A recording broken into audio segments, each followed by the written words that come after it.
Hi, everyone. Thank you for joining us for NBC5 In Depth. I'm Lauren Granada.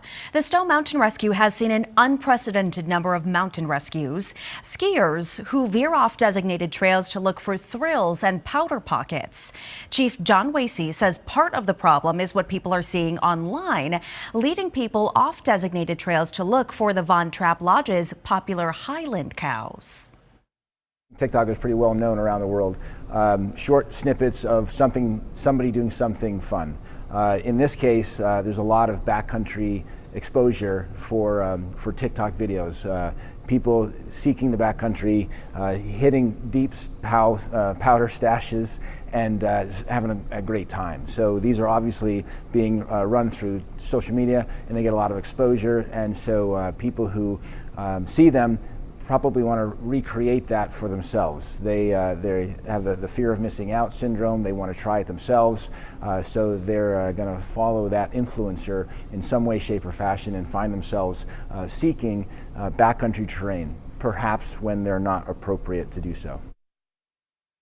I visited Wild Roots Farm in Bristol, where the owner of the farm runs a wilderness survival program, teaching many of the people on rescue teams like the Stowe Mountain one how to save others in need. He also shares some tips that you should know in case you ever find yourself needing to survive in the outdoors in this kind of winter weather. The wilderness is a beautiful place, but there is a danger that comes with it, and if you don't respect it, it will point that out to you. Marine veteran and owner of Fieldcraft and Wild Roots Farm, Vermont, John Turner, runs a wilderness survival program out of his farm in Bristol. I think a lot of the folks that go out and they have rescues called to them, not all of them, but a majority of them, they're going out ill-equipped. They don't have a knowledge base that's going to help them get through an unfortunate set of circumstances. And going back to shelter, starting with the individual and the clothing that they wear, you know, cotton, it's great in the summer, it helps you to stay cool because it holds on to sweat, but in the wintertime, that can be very detrimental. And so if you start sweating, the cotton doesn't wick away the moisture, and you can't get a fire going, you will induce hypothermia upon yourself, and then potentially have to call out for rescue. Turner says his respect for the outdoors began when he was a Boy Scout in the 80s.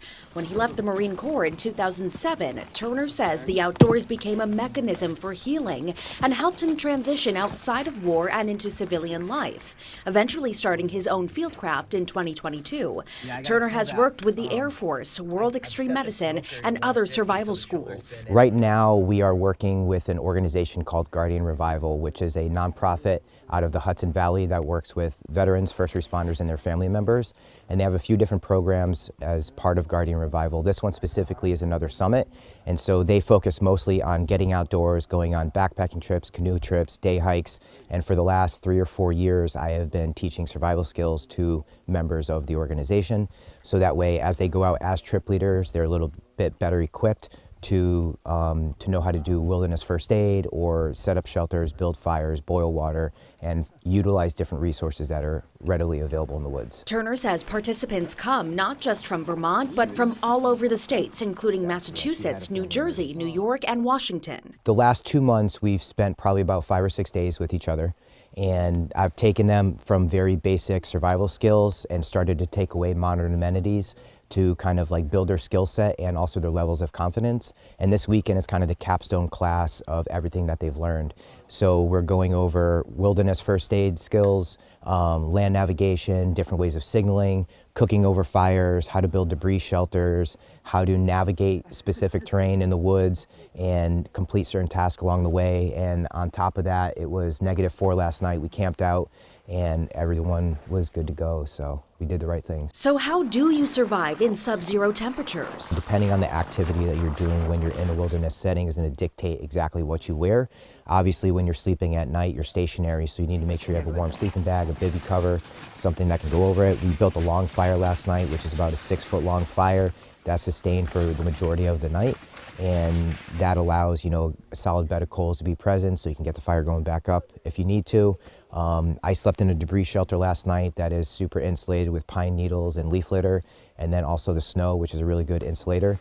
And then slept on a huge bed of hemlock boughs and debris litter, and was was warm, actually almost too warm at some points. Turner says there are signs to watch out for when you spend extended periods of time outdoors in conditions that can become dangerous. If you start shivering, you need to start doing something, and that's just how it is. You can get hypothermia in the summertime, you know, but like typically I think in the shoulder seasons here in Vermont, when it's 40s and it's a little cool, there might be some kind of light rain or mist. Like those are kind of ideal hypothermic conditions. And so as soon as you start to shiver or you start to lose your dexterity or you're not thinking properly, you're already almost at the point where it's not too late, but you should have been doing something prior to that. Once you figured out how to keep yourself warm, you then need to know how to keep yourself fed. A little bit of spice into the food gives us just enough of the components of plants that help to resist various different things that could harm that plant. By using a little bit of spice in our food, we're able to amplify the amount of phytonutrients we're getting into our bodies. Now in the elements, that's of course something that you want as much of as possible. Zachary Golper works with people on regenerative agriculture, teaching people how to survive in the outdoors with what they have. You need to be really focused about which ingredients you're using and why you're using them, what ratios you're putting them into your diet, and how many calories you're actually consuming of those different food sources. So for instance, you don't want to eat overabundance of protein, overabundance of fat, or an overabundance of carbohydrates. You want to get sort of a balance of those, and you don't want to eat too much of it at any given time, or that's going to make you sleepy in a time when you really need to be aware of what's going on around you.